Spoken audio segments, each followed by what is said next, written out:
I am only doing this video because it's getting very, very close to WrestleMania, so here it is, guys. Here is my opinion of Monday Night Raw, the go-home Raw before WrestleMania. The Rock kicked off the show talking about what he did last week to Cody Rhodes. This causes Roman to come out, and he says his usual shit. Seth comes out through the crowd, Shield style, and this ends up causing Seth to wanting to have a match with The Rock or Roman before on Raw, which I knew was never gonna happen. I saw a few people on social media like, oh my god, we're gonna be getting Seth versus Roman or Rock. It was never gonna happen. Like, I can't believe how there are people on social media that gullible. One other thing that I get very peeved at is how fans were not happy with The Rock being involved and getting involved in this whole feud with Cody and Roman, and yet they're all bloody cheering him. Like a bunch of hypocrites. But I'll be getting to this point later, at the end of the show. So it ends up being Solo Sikoa versus Seth Rollins in a Bloodline Rules match in the main event. The New Day and DIY take on the Judgment Day in a tag team match, but this ends up causing a victory for the Judgment Day. And the commentators end up confirming that the match does not end until both sets of tag team championships are pulled down. So this confirms that the titles are going to be separated. So I don't see the Judgment Day really walking away with the titles, and besides, they've got all the momentum heading into the event. Even if the Judgment Day retain, you could maybe argue, say maybe they keep one of the tag team titles. They could very well keep one of the sets. But I don't see them keeping both sets. Even if you want to argue saying, well, they could keep one, I'd even be okay with it if they kept one of the belts. But I do think we should get new. I do think it is time for the titles to be separated, and I think WrestleMania is the good way to kind of separate it. And I also think Judgment Day. I don't think Judgment Day will be leaving WrestleMania without gold anyway. Even if they don't win the tag match, I'm kind of hoping Rhea beats Becky, and Damian Priest could also cash in his briefcase as well. So again, I don't see Judgment Day really leaving without gold, but I do see them leaving without the tag team titles, and I think they'll leave, and I don't think they'll have both sets. I think they'll lose both sets. So they show Sami Zayn training with Chad Gable to get him mentally prepared for Gunther. And honestly, I didn't mind this. I thought Chad training Sami Zayn to get him ready for Gunther was pretty good. Sami Zayn and Bronson Reed have another match.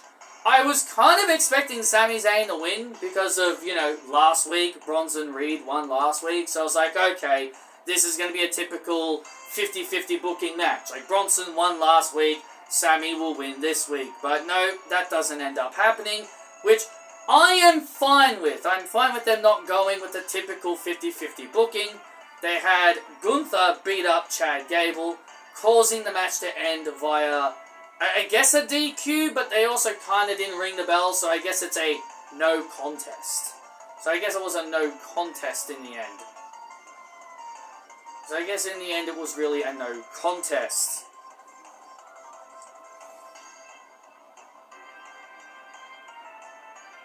Drew McIntyre really talked about his match with Drew McIntyre talked about his match with Seth Rollins. Really nothing major to talk about there.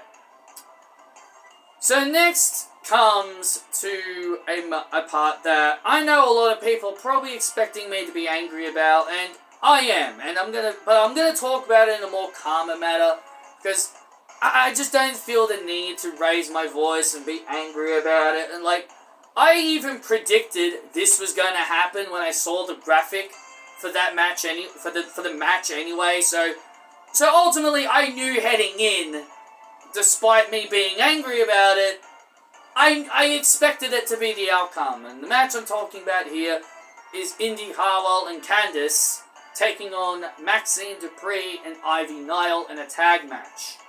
Now, coming into this, I fully expected the result I was expecting. But I've got a better idea for all of you, and I want you all to hear me out on this. It is fine if you want to disagree with me and think everything they did here made sense. So Candice LeRae has been the one that's been bullying Maxxine Dupri for the better part of a few weeks, right? So Indi Hartwell is getting the guilty by association treatment because Candice LeRae is saying bad things about Maxxine.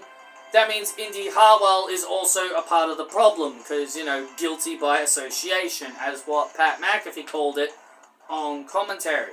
So she's now being criticized for Candice's behavior because she's with Candice. So, wouldn't it have been better if Maxxine got a pinfall win over Candice LeRae instead?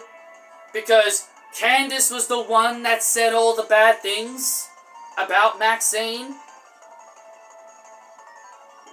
That would have made more sense if you ask me, because basically what happened was that Maxxine pinned Indi Hartwell via roll-up, drop-kicked her, causing Candice to fall off, and then Maxxine rolled her up and pinned her for the 3, and Candice LeRae caused to call Indi Hartwell an embarrassment because she lost to Maxxine Dupri. And honestly, I am ashamed by WWE for doing this. And even though I knew this was the outcome, I'm ashamed in Triple H. I really am. Indi Hartwell was on top of the world in NXT. She was being treated like a star in NXT. And people talk about this all the time whenever this happened with Vince. Oh, how could this person go from being a star in NXT to now a glorified jobber on the main roster? People talk about that all the time when that happened with Vince McMahon. But for Triple H, it sounds like people just think, oh, well, trust the process. You've got to trust Triple H. Like, so everything that Triple H does, we all should just take under advisement. Give it time. You know, don't get upset about it. Take time with it. But yet, as an audience, we've said this before. Give it time. Even when Vince was in charge, I was like, well, give it time.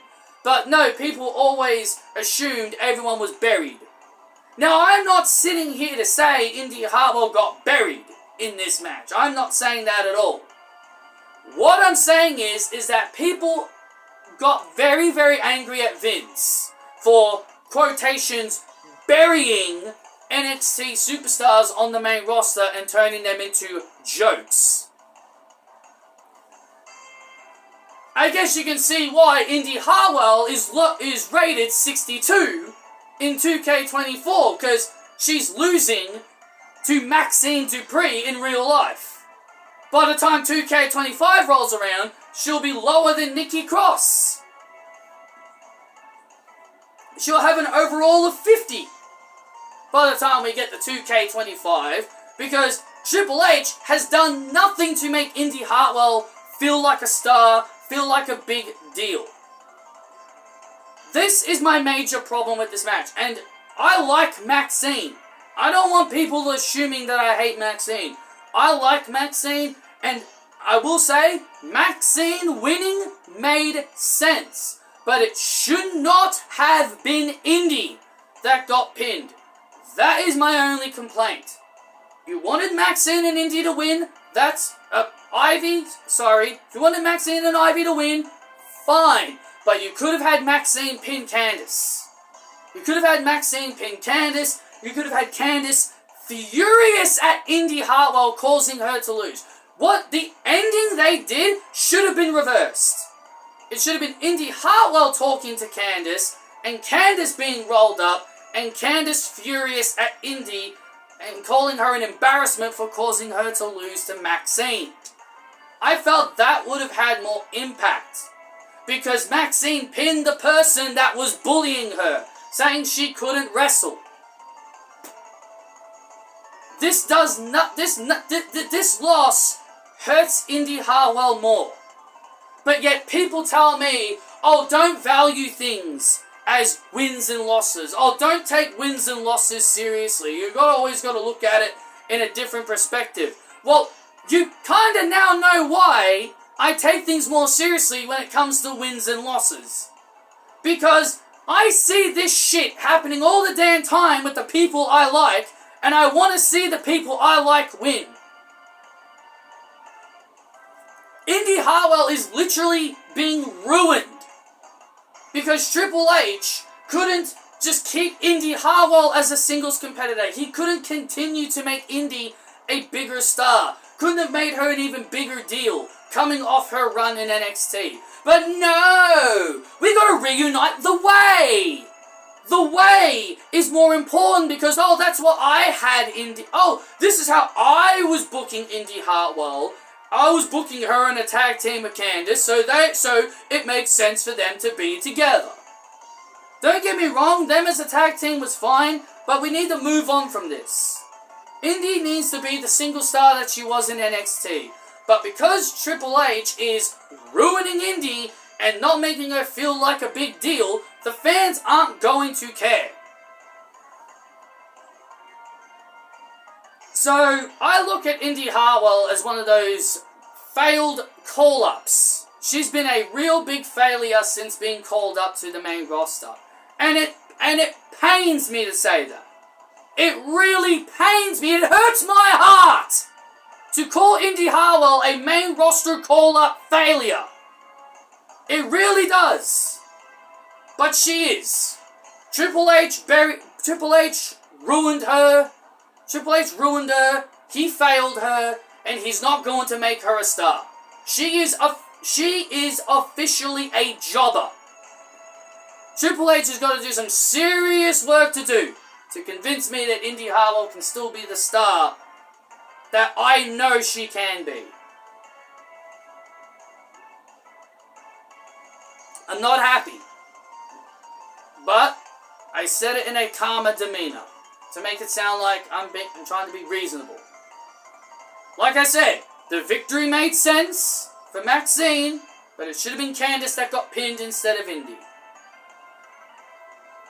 Ricochet and Ivar had a fun little match, and I find it funny that Ricochet has been off TV for months, and now all of a sudden now he's back on TV, and I know his whole shtick is that he's the highlight of the night, but I couldn't help but to laugh when Pat McAfee said, Ricochet's the highlight of the night. Every single night. He's the highlight of the night. And I think to myself, well, except the times when he's not on. Like, how can he be the highlight of the night if he ain't booked for the show? Like, you don't call someone the highlight of the night and then go on and say, oh, he's the highlight of the night every single night. He's not on every week. Yes, he's been on every week recently, but he hasn't been consistently booked on TV every week. I just think it's silly to call him the highlight of the night every single night. He's the highlight of the night when he hasn't been on every single show. That nickname makes more sense if he's a consistently booked superstar who's on the show every single week. But he takes a month off, and now all of a sudden he's supposed to be the highlight of the night every single night, when there have been multiple Raw episodes he hadn't been booked on the show. That's all I'm saying. So, everyone keeps saying he's the one and only, but obviously he's not the one and only anymore. They're now giving him the nickname the highlight of the night. So Ricochet defeats Ivar in a decent little match. Becky and Rhea engage in a bit of a brawl, and it was fine. But the one thing I want to talk about is Dominic Mysterio. He brought his Legado del Fantasma friends from SmackDown, Santos, Los Lotharios, and Elektra Lopez to the Judgment Day office. Rhea was not too thrilled about this. Rhea was not too thrilled about Dominic bringing his new friends, and even Damien pulled him aside and he showed his dismay about Dominic's new friends. And then also Dominic is seemingly now bonding in a friendship with Andrade. He seemed to be becoming more friendly with Andrade, who is obviously Charlotte's boyfriend.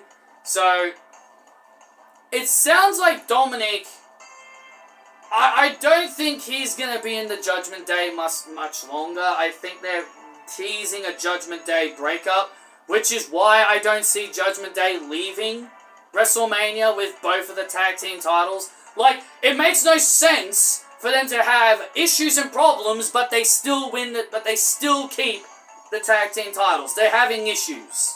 So, I think it makes sense that they don't leave with the tag team titles. But who the hell am I to talk, right? I'm just giving my own opinion. Oh, but I'm wrong! I'm wrong!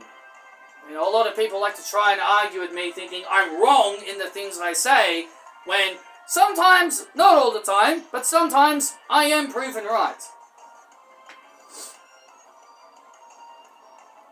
So next up we get a random and a very unnecessary 6-women's tag. They only did this to kind of give Damage Control some build-up before the big 6-women's tag match between Bianca, Naomi, and Jade Cargill, which, if you saw my tweet, I tweeted that this match was going to happen at Mania, and how ironic is that it happened. So Damage Control get the win, and Tegan Nox is the unfortunate one to get pinned. You know, I just want to say, I was not really a big Tegan Nox guy when she was first in WWE. I mean, I acknowledged her talent, and I thought she was good, but she never really clinged to me as someone I'd become a fan of. But people that did like her, I respected it, because I was like, you know what, I respect it, she's talented, so I can give her that. But I was never really a big fan of hers. I was never really into her as much as other people have. But recently, this second run has made me feel more bad for Tegan. I feel more bad for Tegan Nox than before, and it's kind of made me a fan of her. How she's recently been treated has made me kind of become more of a fan of Tegan. And look, I get it. You need your jobbers. You need jobbers. You need people to do the JOB. You need people to do the JOB. Not every single wrestler can be pushed. I get that. That's understandable. That is one of the things I talked about, or tweeted about AEW. It's unfortunate that people you like are being treated like jobbers. And it's something I've talked about with my friends. How I hate seeing my favorites being treated like jokes, and I would rather them being pushed, but then you get other people of mine who are friends with me tell me to just trust the process, and everything will take time. Everything takes time. You gotta be patient. But I'm not patient. I'm sorry, I'm not a patient person when it comes to this shit. But it makes me feel more bad for Tegan. I've been feeling more bad for her ever since her comeback in this second run. Because everyone kept saying how Triple H will treat her better. But yet Triple H has done nothing but continue to push her like she's some kind of jobber. And you wonder why. And you wonder why the fans don't care. And you wonder why the fans don't care about the people that Triple H wants to push, because he's given the fans no reason to care. If you want people to care about Tegan, Candice, Indi, all these people you bring back, if you want fans to care about them, treat them with respect. Push these people, make them feel like threats. Give them big victories. Make the fans invested. Give them storylines. Give them something to do on a weekly basis. But no, Triple H just randomly puts them in matches and he expects the fans to care. No storyline, no angle to make the fans care. He just doesn't do that. He just expects people to like them. And that's the biggest problem I have with Triple H. He just throws them into the deep end he just throws them in the deep end. It's like you're in a swimming pool. It's like you're at a swimming pool and you push someone straight into the deep end of the water, expecting them to swim. But then they end up sinking and drowning. That's Tegan Nox on the main roster. That's been her entire run on the main roster. Pushed in the deep end, and she's sinking and sinking and sinking. Struggling to breathe, struggling to swim back up.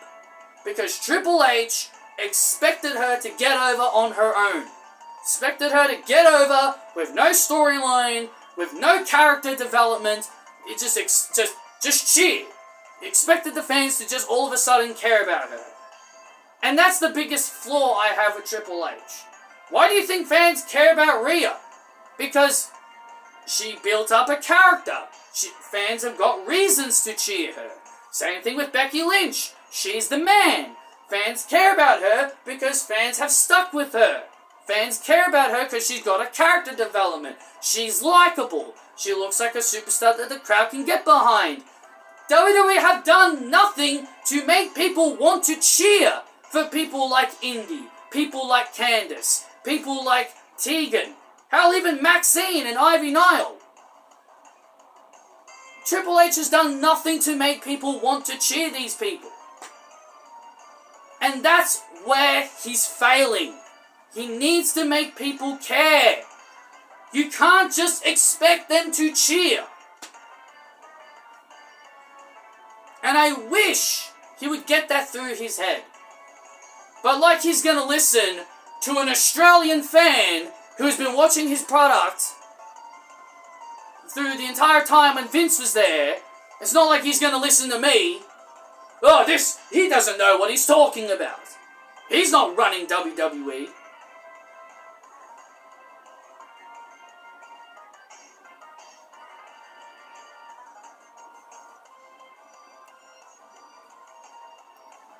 So let's fast forward to the main event, because nothing really else important happens. The main event happens, it's Seth Rollins versus Solo Sikoa in Bloodline Rules. The match has no winner, because The Rock, Jimmy Uso all come down. Cody makes his return.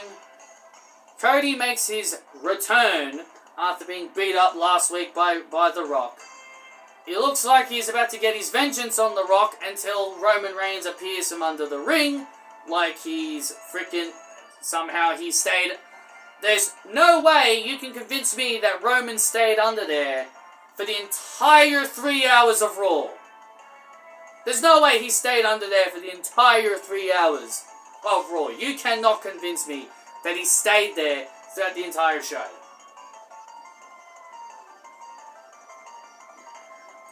So The Rock and Roman Reigns stand tall at the end of the show.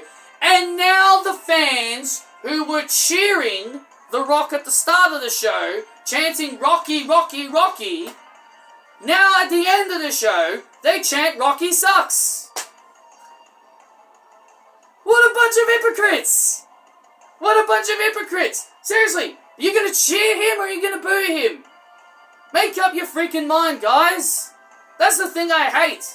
Like, why, like, it grinds my gears. It grinds my gears. You either cheer him or you either boo him. It's not both ways. Regardless, those are my opinions on Raw. Hope you guys liked it. Hit the thumbs up. subscribe, and I will see you all on the other side.